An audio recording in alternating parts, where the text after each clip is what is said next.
नमस्कार, MT talk show में आपका स्वागत है। मैं हूं मनोज तिवारी। जैसा कि आज जो है लोकसभा में वक्फ संशोधन बिल जो है पेश किया गया। वक्फ संशोधन बिल का जो है पूरे देश में जो है विरोध हो रहा है। भारतीय जनता पार्टी और उसके सहयोगी दल जो है सपोर्ट भी कर रहे हैं, लेकिन कुछ कंडीशन के साथ। बहुत ज्यादा उम्मीद थी कि जो है धर्मनिरपेक्षता की राजनीति करने वाले टीडीपी चंद्रबाबू नायडू और जो है जेडीयू के नेता जो है नीतीश कुमार इस बिल का विरोध करेंगे। लेकिन कल जो है अमित शाह ने ऐसी मीटिंग की और अमित शाह ने ऐसी बातें किया कि जनता दल यूनाइटेड हो या टीडीपी हो या जो है फिर आरएलडी हो, सब जो है बिल के समर्थन में आ गए और सभी लोगों ने कहा कि उनके संशोधन को जो है मान लिया गया है। क्या है संशोधन, क्या मान लिया गया है, क्यों विरोध कर रहे हैं लोग और क्यों जो है भारतीय जनता पार्टी इस वक्फ बिल को लाने में आमादा है, इस पर बातचीत करने के लिए हाई कोर्ट इलाहाबाद की अधिवक्ता सहर नकवी जी हैं। तेज तर्रार अधिवक्ता सहर नकवी जी आज मेरे साथ हैं। सबसे पहले तो सहर नकवी जी को जोड़ा जाता है। सहर जी, एक बार फिर आपका हमारे साथ चैनल में स्वागत है। आप तो जो है वक्फ बिल जो संशोधन पेश हुआ है आज उससे परिचित भी होंगी और जान रही हैं कि क्या है। सबसे पहले तो मैं ये जानना चाहूंगा कि आप एज ए अधिवक्ता भी हैं और एज ए अल्पसंख्यक समाज से भी हैं, आप जो है वक्फ बिल को जो है कितना सपोर्ट या विरोध कर रही हैं? भाजपा नेता है अमेंडमेंट जी, वक्फ अमेंडमेंट की जरूरत क्या पड़ी? सवाल तो सबसे बड़ा सवाल है कि वक्फ में ही क्यों अमेंडमेंट? जितने भी ट्रस्ट हैं, वक्फ एक ट्रस्ट है, एक बोर्ड है, तो कई सारे ऐसे बोर्ड हैं जो ट्रस्ट हैं, उनमें सब में अमेंडमेंट की जरूरत क्यों नहीं पड़ रही? उनके चेयरपर्सन क्या आप चेंज कर सकते हैं? आप केपी ट्रस्ट का अपना प्रयागराज के ले ली लोकल, क्या इनका चेयरपर्सन ट्रस्ट चेंज कर सकते हैं? नहीं चेंज कर सकते। इसलिए वक्फ का चेयरपर्सन आप किसको रखना चाहते हैं? देखिए मार्केट र्यूमर क्या है, आप भी मार्केट में देखिए, समाज को देख रहे हैं अपने, हम भी समाज के बीच में उठ बैठ रहे हैं। एक पढ़े लिखे वर्ग के बीच में हम लोग उठते बैठते हैं पूरे दिन। तो चर्चा का विषय ये बना हुआ है कि साक्षी महाराज जी या उमा भारती जी, ये दो को ही कंसीडर करेंगे एज अ चेयरमैन। तो वक्फ का चेयरपर्सन अगर साक्षी महाराज जी को बना दिया जाए जी, सरकार नियुक्त करेगी, सरकार नियुक्त करेगी, वो अदर कम्युनिटी से होगा, अदर कल्चर से बिलोंग करता होगा, वो भी बन सकता है। आपने जो इसमें अमेंडमेंट किया है, इसकी क्या जरूरत थी? अगर आपसे मैं ये कह रही हूँ कि चलिए नॉलेज है, सारी चीजें आपको ज्ञान है मुस्लिम समाज का, तो ठीक है, आप कुछ भी हमारे बीच में आके बैठ के बातचीत कर सकते हैं। लेकिन अगर ज्ञान आपको नहीं है, जैसे का खा गा कहते हैं, ABC कहते हैं, किसी लैंग्वेज का स्टार्टिंग वर्जन होता है, लेटर होता है, आपको अलिफ से लेकर ये तक की पहचान नहीं है। जिनको पहचान ना हो, अदर कल्चर के लोग जिन्होंने कभी अलिफ बे ना देखा हो, वो आके फैसला क्या करेंगे? उनको रीत रिवाज के मामले में जीरो हो, शून्य हो, देखा हो टीवी पर कि हाँ फातिहा ऐसे होता है, मजलिसें ऐसे होती हैं, धार्मिक रिलीजन प्रोग्राम ऐसे होते हैं, कुरान खानी होती है, ठीक है। इसके लिए एक पर्सनल वकील साहब, हमारा ये कहने का मतलब है कि ये विरोध इसलिए है कि जो सदस्यों में गैर जो है मुस्लिम सदस्य दो शामिल किए जा रहे हैं, उसको लेकर विरोध है। नहीं, चेयरपर्सन भी गैर समाज का हो सकता है, 2 मेंबर्स अदर हो सकते हैं ना? तो क्यों हो सकते हैं? आप अखाड़ा परिषद के अध्यक्ष बनाएंगे किसी मुस्लिम को? बताइए, बना सकते हैं? हम तो कह रहे हैं कि जितने भी ट्रस्ट हैं आप बना दीजिए, किसी भी क्रिश्चियन ट्रस्ट है, आप क्रिश्चियन में रिकमेंड करिए, किसी को करेंगे। हम कह रहे हैं सनातन समाज का, हिंदू समाज का कोई नहीं देंगे क्रिश्चियन अपने ट्रस्ट में। आप किसी भी स्कूल का कह दीजिए प्रिंसिपल, छोड़िए आप ट्रस्ट का अध्यक्ष, छोड़िए आप स्कूल का प्रिंसिपल बनवा दीजिए किसी सनातन समाज के बड़े बड़े साधु संत को हम कह रहे रिकमेंड कर दीजिए कि इनको चेयरमैन बना दीजिए, अपना इनको प्रिंसिपल बना दिए, BHS का, GHS का, किसी भी girls high school, boys school, किसी भी क्रिश्चियन स्कूल का बनाएंगे? नहीं बनाएंगे ना। तो मुसलमानों के ऊपर अगर इस तरह से आप थोप रहे हैं, आप कह देंगे मैं आसाराम बापू को आपके बोर्ड का चेयरमैन बनाऊंगा, तो ये तो नाजायज है सरासर। क्यों बनाएंगे आप? बाबा राम रहीम को बनाएंगे? हमारी ख्वातीनें पर्दा करती हैं, नहीं जाएंगे इनके सामने, या जबरदस्ती आप ले जाएंगे उनको, बेपर्दा करके, बेनकाब करके जबरदस्ती ले जाएंगे? कहीं पे हम भारत के नागरिक हैं, हम कहीं पे किसी भी संस्था के साथ मिलकर काम कर रहे हो, लेकिन गलत का विरोध तो करेंगे ना। गलत तो गलत है, सही तो सही है, सच तो सच है। हमारे जान हाजिर है देश के लिए। आप देश की बात करते हैं, हमसे पहले भी आजादी की लड़ाई में मुसलमान भाइयों ने कुर्बानियां दी हैं, अपने बच्चे शहीद करे हैं, खुद कुर्बान हो गए हैं, हम भी तैयार हैं कुर्बानी के लिए, देश के लिए हम कुर्बान हो जाए, हम शहीद हो जाए, चलिए मिले चलिए। लेकिन अगर आप ये कहेंगे कि सच को सच ना कहिए, झूठ को झूठ मत कहिए, हम जो कहेंगे एकदम तोता बन जाइए हमारा, तो तोता कोई किसी का नहीं बनता, किसी को कोई कुछ देता नहीं है, कुछ नहीं देता कोई किसी को। अपनी मेहनत से इंसान आगे बढ़ता है, अपनी मेहनत अपनी काबिलियत के बल पे जहां जाता है वहां जाता है। तो क्या सच नहीं बोलेगा? सच का हक छीना जा रहा है लोगों से, अब जैसे सच बोलने दीजिए सब। जैसे वक्फ में जो है, वक्फ की जो संपत्ति होती है दो तरीके की होती है। एक औलाद अलालतुल जो होता है, औलाद को जो मतलब वारिस बना देने वाली जो बातें आती हैं, उसमें पहले महिलाएं नहीं थी, महिलाओं को भी मान्यता दे दी गई है। वक्फ औलाद वाली जो मसला था उसमें महिलाओं को भी मान्यता दे दी गई, वो भी वारिस हो सकती है। पहले तो ऐसा नहीं था, इसका भी विरोध कर रहे हैं, ऐसा क्यों? नहीं, ऐसा कुछ नहीं था, और कि महिलाएं वारिस नहीं हो सकती थी। पहले महिलाएं सदस्य नहीं होती थी, अब तो दो महिलाओं को भी महिलाओं के नाम से हम न जाने कितने आपको अलर्टमेंट दिखा दें। सदस्य नहीं हो सकती थी, सदस्य 2 मेंबर्स फीमेल्स हो सकते थे, ये पहले भी था, प्रोविजन था 2 मेंबर्स का। अब ये कि 2 मेंबर्स के अदर एज पर डायरेक्शन ऑफ द चेयरमैन, और जो मेंबर्स की सहमति, अगर ये क्या अलाउ करते हैं वो लोग कि अब 3% भी कर सकते हैं फीमेल्स के, हम अदर ज्यादा बढ़ा सकते हैं संख्या मेंबर्स की फीमेल्स की, तो वो उनके आपसी सहमति, आपसी फैसले पर डिपेंड करता था कि अच्छा, क्या ये उनका बताइए, डायरेक्शन होता है। हाँ। वक्फ बिल जो आ रहा है, आज जो सदन में पेश हुआ, उस पर बहस चल रही है, आपको लगता है कि ये सियासी ज्यादा है, सियासत ज्यादा है, जो डर है लोगों को कि सरकार जो है डीएम के माध्यम से वक्फ की संपत्तियों को जो है अपने अधिकार में कर लेगी, क्या ऐसा कुछ डर वास्तविकता में है कि बस ऐसे डर ही है? नहीं, क्योंकि डीएम ही सर पे होगा, डीएम को अधिकार होगा फैसला करने का कि ये डीएम क्या पर्सनल प्रॉपर्टी के मालिक हो जाते हैं किसी के? डीएम को क्या डिस्ट्रिक्ट मजिस्ट्रेट किसी की पर्सनल प्रॉपर्टी का मालिक है या गवर्नमेंट की प्रॉपर्टी के मालिक होता है? वो डिसीजन ले सकते हैं गवर्नमेंट प्रॉपर्टी पर, लेकिन वक्फ में आप राइट्स दे रहे हैं अगर डीएम को कानून बनाकर, तो ये तो सरासर गलत है। यहाँ पर अमेंडमेंट की जरूरत है, क्योंकि विवाद वाली नहीं, विवाद अगर कहीं है, अगर सरकार की कोई भी प्रॉपर्टी वक्फ में है तो बिल्कुल जिलाधिकारी को बिल्कुल राइट हो कि वो किसी भी प्रॉपर्टी पे जजमेंट कर सकते हैं, डिसीजन ले सकता है। लेकिन अगर सरकारी जमीन पर कोई कब्जा नहीं है, सरकार ने कभी अलॉट नहीं करी, अलॉटमेंट नहीं करी, दी नहीं है, तो आपको जरूरत क्या मेरे घर में इंटरफेयर करने की?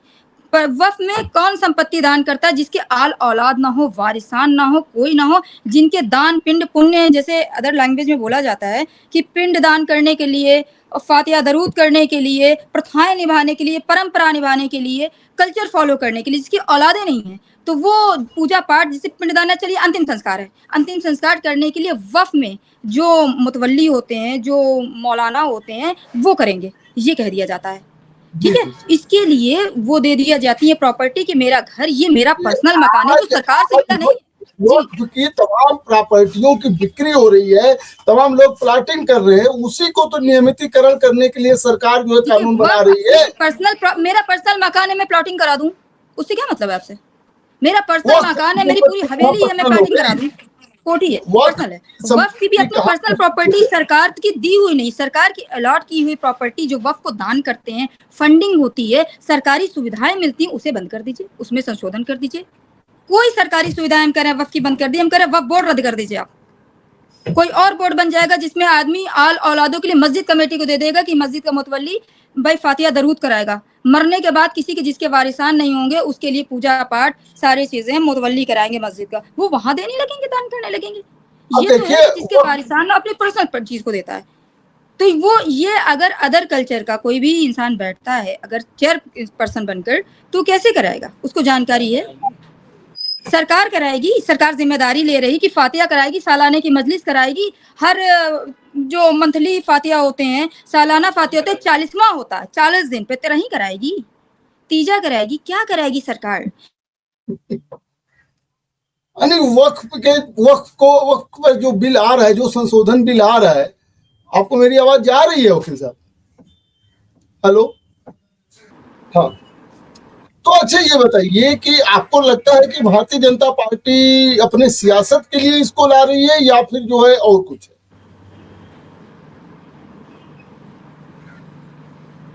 या वास्तव में मुस्लिम समाज की जो है उसको कदर है? नहीं, फ़िक्र तो तब हो जब आपने किसी भी तरह की सुविधाएँ दी हों। फ़िक्र तो तब कही जाएगी जब आपने कुछ संवैधानिक राइट्स दिए हों हमारे, ये तो छीने हैं। सरकार तो फ़िक्र कह रही किस है बात किसी की? संपत्ति को नहीं छीनेंगे। अमेंडमेंट की ज़रूरत थी ही नहीं। नहीं, मैं तो कह रही हूँ कि किसी के पर्सनल घर में दखल-अंदाज़ी करने की सरकार को कहाँ से अधिकार हो गया? हमारा संवैधानिक अधिकार है कि अपने पर्सनल डिसीज़न खुद ले सकते हैं। पर्सनल डिसीज़न है हमारा कि हम अपनी प्रॉपर्टी को वक़्फ़ में देंगे या अपने पास रखेंगे। अगर वक़्फ़ में चलिए हमने पर्सनल प्रॉपर्टी दे दी तो सरकार क्यों लेगी? सरकार हमसे टैक्स नहीं लेती है। हम भारत के नागरिक नहीं, ये पहले सौदेला व्यवहार ये क्यों? था अगर मुस्लिम पहले है ये हाँ, पहले कल ये को था तो ये भी हो कि जाएगा कि मुस्लिम एक्स्ट्रा टैक्स देगा, डबल टैक्स देगा और खुश हो जाएगी पब्लिक। मुस्लिम डबल टैक्स देगा जो कमाई का अपने होगा मतलब और वो खुश हो जाएगी। ध्रुवीकरण करने, तो किस आपका बात कहने की का मतलब है पॉलिटिक्स है, कि कैसी पॉलिटिक्स है? आपका कहने का कांग्रेस के आपका फैसलों का कहने मैंने का भारतीय जनता पार्टी की सपोर्ट किया, लेकिन ये किस प्रकार का जजमेंट था कि टैक्स देने के बावजूद एक नागरिक पे पर्सनल फैसले थोपे जा रहे हैं। क्यों हम एक्सेप्ट करें उमा भारती को? क्यों हम साक्षी महाराज को एज अ चेयरपर्सन एक्सेप्ट करें? मार्केट की अफवाहों पे ध्यान दीजिए। अगर कल को ये बैठते हैं, ये क्या कराएंगे हमारे यहाँ? ये कुल फाजिल अगर मिलाकर हरकतें हैं, आपको मजलिस पढ़ सकते हैं आपको आकर। आपको हमारे लगता उलेमा है बैठते हैं तो मजलिस पढ़ सकते हैं आकर। आपको लगता है कि ध्रुवीकरण कराने के लिए ये बिल लाया गया है क्या, या मुस्लिम समाज को परेशान करने के लिए लाया गया है ध्रुवीकरण क्या? है। नफरत नफरत का कोई इलाज नहीं होता। किसी से अगर नफरत हो जाए तो उसकी कोई बात अच्छी नहीं लगती, हम्म। चाहे वो जितना अच्छा, अच्छा हो। तो आइए ये बताइए और वकील साहब। एक समान नजरिया हम देखिए, नजरिया एक समान रखना चाहिए। अगर हम नागरिक हैं, हमने कभी आज तक कभी किसी फैसले का देश हित में जो भी फैसला हुआ, कोई भी पार्टी करे, मैं कह रही हूँ कि किसी भी पार्टी ने अगर देश के लिए हित में कोई जनता के हित में जजमेंट किया है, कोर्ट ने किया है तो स्वागत किया है। हम पढ़े लिखे समाज से बिलोंग करते हैं, अधिवक्ता समाज हैं, हमें सारी चीज़ों की जानकारी है। क्या क्या करने वाले हैं? आप किसी भी समाज में नफरत फैला के क्या हासिल करेंगे? खुशी? नफरत फैला के किसी को मार के किसको खुशी होती है? अगर खुशी मिल रही है, चलिए ठीक है, जाइए मारिए काटिए, रोक कौन सकता है? अगर राजा किसी को मारने पर आ जाए तो कोई किसी को रोक नहीं सकता है। अच्छा, आज की सब कर तारीख ले में जो करना हो। चाहे टीडीपी हो, चाहे आरएलडी हो, चाहे जेडीयू हो, जिसके सहारे जो है भारतीय जनता पार्टी की सरकार चल रही है और संख्यक समाज उनको वोट भी देता आया है, वे भी सपोर्ट कर रहे हैं। देखिए, वो सपोर्ट कहाँ से किस चीज़ का कर रहे हैं? अमेंडमेंट में कुछ वर्ज़न है जिसके वो सपोर्ट बिल्कुल नहीं कर रहे हैं। कुछ बातों का समर्थन कर रहे हैं, उनको लग रहा है कि फीमेल्स को बहुत पीछे रखा गया है। तो इस चीज़ का सपोर्ट कर रहे हैं। चलिए, इस चीज़ का हम भी सपोर्ट कर रहे हैं। फीमेल्स आती हैं या नहीं आती हैं, उसका कोई बहुत बड़ा इश्यू नहीं है। हर फीमेल्स काम नहीं करती। मुस्लिम समाज एक ऐसा होता है जहाँ पर्दा प्रथा है। आईएएस ऑफिसर भी किसी बहुत बड़े घराने की लड़की, नवाब घराने की लड़की या सैयद घराने की बहुत कहिए आईएएस ऑफिसर बना देंगे, तो वो भी कहेंगे हमारे घर में लड़की नहीं कमाएगी। वो पद पे डिनाई कर देंगे, वो रिफ्यूज कर देंगे उस चीज़ों को। तो ये चीज़ें पर्दा प्रथा है। ज़रूरी नहीं है कि वक्फ बोर्ड में औरतें बैठें। अगर आप अपॉर्चुनिटी देते हैं तो जिसको काम करना चाहिए, जो इच्छुक होंगी वो अपना देंगी, अपॉइंटमेंट करेंगे, किसी को मना भी नहीं है। ज़ोर ज़बरदस्ती नहीं किया गया है। आपने एक चीज़ देखा होगा कि इस्लाम में कहीं पे भी ज़ोर ज़बरदस्ती नहीं कर दी, आप ज़बरदस्ती पर्दा करें। ना करें, आपकी मर्ज़ी है ना करें। आप निकाह के लिए भी ज़ोर ज़बरदस्ती नहीं है। देखिए, कबूल करवाया जाता है 3 बार बैठल के, अगर ना कर दिया तो निकाह नहीं हो सकता। जिसमें इतना बड़ा अधिकार दिया हो, वो आप कह रहे हैं कि हम वक़्फ़ में अधिकार देंगे। वो तो पहले से अधिकार मिले हुए हैं। और वक़्फ़ में क्या अधिकार देना चाहते हैं? किसी पर्सनल संपत्ति में क्या अधिकार देना है? तो पहले से अधिकार है। अगर कोई बाप अपनी बेटी को देना चाहता है प्रॉपर्टी, तो आप क्या अधिकार देंगे? तो वैसे भी दे देगा। किसी की औलाद है, अपना घर पहले लिख दें, ये अपनी प्रॉपर्टी लिख दें। पहले ये कहा जाता था कि वक्फ के नियम के अनुसार अगर वक्फ जो है बोर्ड जो है वो किसी संपत्ति पर अपना दावा कर दे तो सामने वाले को प्रूफ करना है कि वह वक्फ की संपत्ति नहीं है। तो क्या वक्फ के बोर्ड जो है किसी संपत्ति पर दावा कर सकता है? राष्ट्रपति भवन पर भी दावा कर सकता है, या जो है कहते हैं कि अब अंबानी का जो घर बना है वो भी उसी संपत्ति पर है। अगर अंबानी का घर बना होगा, डॉक्यूमेंट्स कहीं से होंगे, तो दावेदारी तो बनेगी। और ये कहिए कि आप सुप्रीम कोर्ट पे दावेदारी कर दें, तो किसी को बदनाम करने के लिए तरह-तरह के अगर षड्यंत्र कोई करने लगे, तो हर झूठ का जवाब दिया नहीं जा सकता। हर षड्यंत्र का जवाब नहीं दिया जाता। कोई कह रहा है, कहने दीजिए, जब दावेदारी आएगी तो देखा जाएगा। ज़रूरी नहीं कि हर चीज़ का जवाब दिया जाए। कुल मिला के वक्फ बिल लाकर जो है बिल पर जो संशोधन ला करके भारतीय जनता पार्टी समाज को टारगेट कर रही, आप ये कहना चाहिए? कुल मिला के वक्फ बिल जो है वो पर्सनल चीज संपत्ति को, पर्सनल घरों को, पर्सनल दुकानों को, पर्सनल जमीनों को बैठने का अधिकार छीना जा रहा है कि आपको इस जमीन पे बैठने नहीं देंगे, आपको कुछ खाने नहीं देंगे इस जमीन पर बैठ के, किराए की जमीन पर बैठिए आप। अगर आप मुसलमान हैं तो देश में किराए की जमीन पे बैठेंगे, अगर आप मुसलमान हैं तो किराए की दुकान यूज करेंगे, किराए पे लेके यूज करिए। ये टारगेट है। ऐसा क्यों किया गया? वकील साहब नहीं, मैं गवर्नमेंट को सपोर्ट करती हूँ, खुल के सपोर्ट करती हूँ, लेकिन आपको अगर गवर्नमेंट को जरूरत है तो क्या लीज रद्द नहीं की जा सकती? देश की 50% से ऊपर प्रॉपर्टी क्रिश्चियंस को लीज पे मिली हुई है। अब बताइए, अगर गवर्नमेंट की जरूरत है तो लीज रद्द कर दें, जितनी जरूरत है वो फुलफिल हो जाएगी। प्रॉपर्टी ले लें, वो तो उनकी पर्सनल प्रॉपर्टी नहीं है। बिल्कुल नजूल की प्रॉपर्टी, ट्रस्ट की प्रॉपर्टी, जो बड़े बड़े मिनिस्टर्स, हाँ ट्रस्ट पे आ जाइए। वो जैसे वफ ट्रस्ट है, वफ एक बोर्ड है, वैसे ट्रस्ट बना के लोग कितने बड़े बड़े काम कर रहे हैं, कितने बड़े बड़े घोटाले कर रहे हैं, अवैध फंडिंग भी अर्न कर रहे हैं और अवैध काम भी कर रहे हैं।